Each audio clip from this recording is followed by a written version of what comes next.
uma ótima notícia. O clube até postou nas redes sociais que é sobre o Mateuzinho, o Matheus Henrique. Ele iniciou o processo de transição da fisioterapia para a preparação física e dentro daquilo que a gente trouxe já há algum tempo, o Mateuzinho tem muita chance de voltar a jogar no início de dezembro.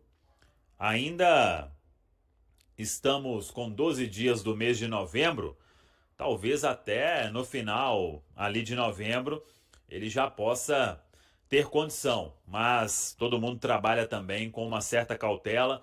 A fratura na costela foi importante, tanto que num prognóstico inicial o Mateuzinho não jogaria mais nessa temporada, mas a recuperação do atleta muito positiva e por isso tem chance de reaparecer ainda neste final de ano. O Cruzeiro que teve novidades hoje, afinal de contas, o Matheus Henrique aí, de acordo com a assessoria do Cruzeiro, iniciou a transição da fisioterapia para a preparação física. Marcos Santos, o Matheus Henrique, se estiver disponível na Copa do Brasil, acho que para o brasileiro está um pouco apertado de tempo, de ele recuperar o condicionamento, de ser fim de temporada. Mas na Copa do Brasil, acho que já faria uma diferença gigantesca. Tá louco. Olha, primeiro, parabenizar o Departamento de Saúde e Performance do Cruzeiro. Porque esse ano tá brilhando. Eles são especialistas em recuperar jogadores. É um negócio absurdo. O Mateuzinho teve uma lesão muito grave e tudo bem, a expectativa dele já era realmente voltar ali, talvez estar à disposição na semifinal da Copa do Brasil. Mas do jeito que a coisa está evoluindo rápido, eu não duvido se ele já estiver no banco de reservas nas últimas, 2 rodadas do Brasileirão. Pode ali até ganhar um ritmo de jogo no finalzinho, jogando 5, 15 minutos. Quem sabe o Leonardo Jardim consiga dar esse tempo para o jogador, porque ele é muito importante tecnicamente para o time do Cruzeiro. Pode ser uma válvula de escape dada a sequência absurda que o Cruzeiro vai ter nessa reta final de temporada. Pode ser aí 9 jogos em 30 dias, né? Então Exato. É muita coisa, 9 jogos dentro de um período de um mês, né? Vamos dizer assim. Então é importante você ter a rotatividade no seu elenco, principalmente no meio de campo. É a região que você mais precisa do físico dos jogadores, correndo ali o tempo inteiro. O time do Cruzeiro é muito intenso, marca muito bem quando está sem a bola e sai muito rápido, então precisa de uma agilidade ali nesse setor. O Matheus Henrique pode sim ser uma carta na manga para o Jardim e a gente torce para que ele se recupere a tempo, né, de contribuir para o Cruzeiro na semifinal. Josias, até dentro dessa questão do Matheus Henrique, eu acho que titular, até pelo momento do Christian, ele não recupera a posição nesta temporada. Mas é um jogador que, dependendo do contexto do jogo contra o Corinthians, se o Cruzeiro leva uma vantagem para São Paulo e precisa aí ocupar mais o meio de campo, a gente se lembra que contra o Corinthians, uma das maiores dificuldades do Cruzeiro foi justamente porque o Corinthians povoou muito o meio de campo lá na Neoquímica Arena. Pode ser um jogador importante, né? Com certeza. O Matheus, eu vejo uma qualidade técnica também dele, de ser um cara que pode armar o jogo, né? Ele tem essa habilidade de sair para armar, ele tem essa habilidade também, talvez para defender, tem algumas situações que às vezes ele não consegue ser tão eficaz dentro desse sistema defensivo do Cruzeiro. Mas para armar ele pode ser uma peça que ajude ali o Cruzeiro no meio campo, até essa maior mobilidade e com certeza, como você disse, ele não vai ser o titular do Cruzeiro, né? O Christian tem entrado muito bem, o Christian é muito curioso, né? Porque o Christian parece que ele não tá jogando, tá sumido, e aí do nada ele aparece com uma jogada incisiva, pisando na área, ou fazendo gol. Então, assim, é um jogador muito efetivo dentro desse esquema do Cruzeiro, é praticamente ali a balança do Cruzeiro nesse meio campo. Mas eu acredito que o Mateuzinho sim é um grande jogador e tem plenas capacidades aí de recuperar a posição, mas nesse momento ele vai ser uma peça útil saindo do banco de reservas. Para a gente entrar na reta final do assunto Cruzeiro, até porque temos que falar do América hoje, dessa iminente transformação, dessa mudança, melhor dizendo, de dono aí para a SAF do América, pode ter um investidor, até um velho conhecido do futebol mineiro. Marcos Santos, o Palmeiras joga essa data FIFA e o Flamengo também. Aí o que eu te pergunto, depois dessa rodada o Cruzeiro tem um jogo muito difícil contra o Juventude. Tem que manter ainda o foco no brasileiro. Eu até falei isso algumas vezes aqui no meio de campo, que eu acredito que o Cruzeiro tem que se manter mobilizado até o fim do brasileiro, independente de brigar por título ou não, porque chega confiante na Copa do Brasil. Você vê numa linha parecida? Exatamente, assino embaixo sobre isso que você falou. Você chega com a confiança em alta, né? Mais ou menos o que o Atlético tem que fazer para chegar bem também na final da Sul-Americana. Mais ou menos não, é exatamente a mesma coisa. Agora, o Cruzeiro tem chance de título do brasileiro. Em 2023, o Atlético estava ali comendo pelas beiradas, chegou na penúltima rodada, tinha boas chances ainda, tinha que contar com o tropeço do Palmeiras, foi até a penúltima rodada, né? Na última rodada era só um milagre para o Atlético conseguir o título, mas foi fruto de uma arrancada muito boa que o time do Filipão teve com o Hulk e Paulinho brilhando. Por que não isso pode acontecer de novo com um time mineiro, agora o Cruzeiro, né? Então o torcedor do Cruzeiro tem que sonhar sim, tem que acreditar sim, e o grupo de jogadores também. Eles seguem falando, a gente está trabalhando, focado no nosso objetivo, já garantiu a vaga na Libertadores, agora é na fase de grupos. Tem que garantir a vaga ali pelo menos no G4. Beleza, isso daqui a uma rodada vai acontecer. O Cruzeiro vai ganhar do Juventude.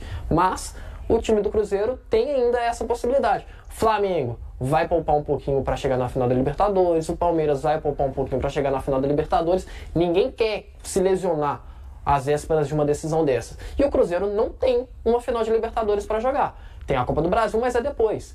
Então, esses times vão tropeçar. A gente viu o Palmeiras perdendo para o Mirassol agora. O Cruzeiro tem que aproveitar e botar o pezinho na forma ali também para, tudo bem, para uma grande atuação do Fábio, mas um jogo desses que o Cruzeiro é dominante sobre o seu adversário, tem que fazer o resultado para se manter com mais chances na briga, porque está muito difícil, mas ainda tem como. Só trazendo uma informação da base do Cruzeiro, o Cruzeiro anunciou hoje a saída, o desligamento do técnico do Sub-20, Luciano Dias, que foi campeão mineiro Sub-20. Então o Cruzeiro agora tendo as mudanças ali na base, depois da chegada do homem forte da base, que é o Fred Cascado, ali auxiliando o Adilson Batista na diretoria da base do Cruzeiro. O Janderson, jogador que vem se recuperando, zagueiro jovem, de uma cirurgia de LCA, de ligamento cruzado anterior, tem aparecido para algumas atividades no campo, e o Fagner, ainda na preparação física, também foi a campo nesta quarta-feira na Toca da Raposa 2. Para a gente fechar, temos informações importantes com relação ao fair play financeiro. A expectativa é de que no dia 26 de novembro, o fair play financeiro, para cuidar aí dessas questões no futebol brasileiro, a expectativa é de que ele seja anunciado no dia 26 de novembro. E aí tem duas questões que essas questões deixaram aí o torcedor bastante preocupado, que tem a ver com recuperação judicial e com a questão de aporte. E o que a gente apurou é o seguinte: com relação à recuperação judicial, tem duas medidas regulatórias e a validade para os clubes que aderirem à RJ, a recuperação judicial, a partir do fim de abril de 2026. Os clubes que aderiram à RJ antes desse prazo estão livres. Esse é um ponto importante. E essas medidas regulatórias, uma tem a ver com a limitação da folha salarial e a outra, equilíbrio financeiro nas janelas de transferência. Aí o que isso significa? Não tem a ver com o Cruzeiro, viu, pessoal? Quem entrar em RJ a partir do ano que vem, de abril, que em cada período de registro de atletas, o clube só vai poder realizar a contratação se o valor total líquido gasto com aquisição ele for igual ou inferior ao valor total líquido arrecadado com venda. Então, para quem ainda não tem RJ, o negócio vai ficar complicado. O Cruzeiro não está nisso. E a outra questão é com relação ao aporte. O aporte, ele precisa aumentar o capital da SAF, da Sociedade Anônima do Futebol, e não considerar o aporte como empréstimo. É um recurso que serve como investimento e não como empréstimo que poderia ser ou precisaria ser devolvido depois. Aí tem uma diferença fundamental, né? Investidor com mecenas. O mecenas ele coloca a grana e recebe. No caso, o investidor não.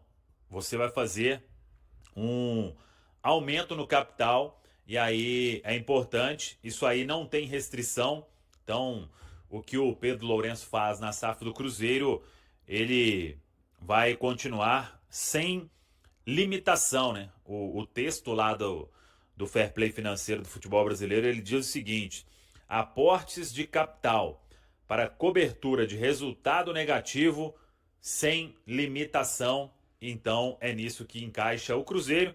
Vamos aguardar, claro, o Cruzeiro está acompanhando de perto, assim como vários clubes. O Cruzeiro hoje comunicou o desligamento do Luciano Dias, treinador da equipe Sub-20, e agora o Cruzeiro no mercado buscando um novo técnico para a categoria. Uma informação até que a gente trouxe mais cedo na nossa live é que o Joaquim Pinto vem conduzindo aí um processo seletivo para que o Cruzeiro consiga um bom nome para comandar a categoria. O Cruzeiro entendendo que o técnico é parte fundamental neste processo de formação para trabalhar ali também na transição base profissional, e por isso o Cruzeiro terá um novo técnico na categoria Sub-20. O Cruzeiro já tinha anunciado o Wendel para a vaga do Tony na equipe Sub-17, e agora nos próximos dias aí teremos quem vai comandar o Sub-20 do Cruzeiro. Temos informações importantes também do time feminino. O Cruzeiro está próximo de fazer mais uma grande venda no futebol feminino. A Isa Haas, zagueira da seleção brasileira, recebeu uma proposta do América do México, os valores aí na casa de 3,5 milhões de reais, e a negociação está muito bem encaminhada e perto de ser concretizada. O Cruzeiro não fala oficialmente sobre, mas é bem provável que ao final do campeonato estadual o Cruzeiro aí tenha a venda oficializada. Cruzeiro que já negociou outras jogadoras ao longo desta temporada, receitas importantes aí do time feminino com essas negociações. A Rebeca tinha sido negociada com o futebol dos Estados Unidos, recentemente a Isabela com o Paris Saint-Germain, e agora a Isa Haas, perto aí, repito, de ir para o América do México. Em contrapartida, uma boa notícia: a volante Bedoya teve o contrato esticado pelo Cruzeiro, né? A renovação saiu, a gente tinha trazido essa informação também há um tempo no Central da Toca. As duas titulares que faltavam para renovar, a Marília e a Bedoya, e que as negociações estavam bem encaminhadas. A Marília o Cruzeiro anunciou há alguns dias, e hoje a renovação da Bedoya, contrato agora até 2027. Cruzeiro garantindo aí a manutenção das principais jogadoras titulares do time que fez uma grande campanha nesta temporada. E para o ano que vem a tendência é de um Cruzeiro ainda mais forte, porque o time feminino vai disputar a Copa Libertadores. O volante Matheus Henrique, do Cruzeiro, deu um passo importante no processo de recuperação. O jogador, que está sendo acompanhado pelo Departamento de Performance e Saúde do clube, sofreu a fratura de 2 costelas no dia 5 de outubro, durante a partida contra o Sport, válida pela 27ª rodada do Campeonato Brasileiro. Nesta segunda-feira, o atleta iniciou a fase de transição entre a fisioterapia e o trabalho físico,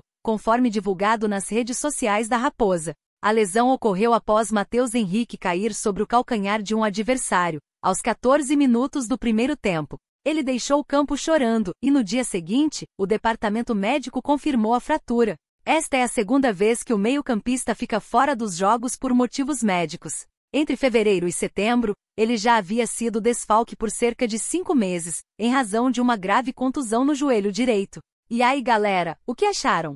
Deixem suas opiniões nos comentários. Não se esqueçam de deixar o like, se inscrever no canal e ativar o sininho para receber as notificações. Até mais, Nação Celeste! Vamos pra frente!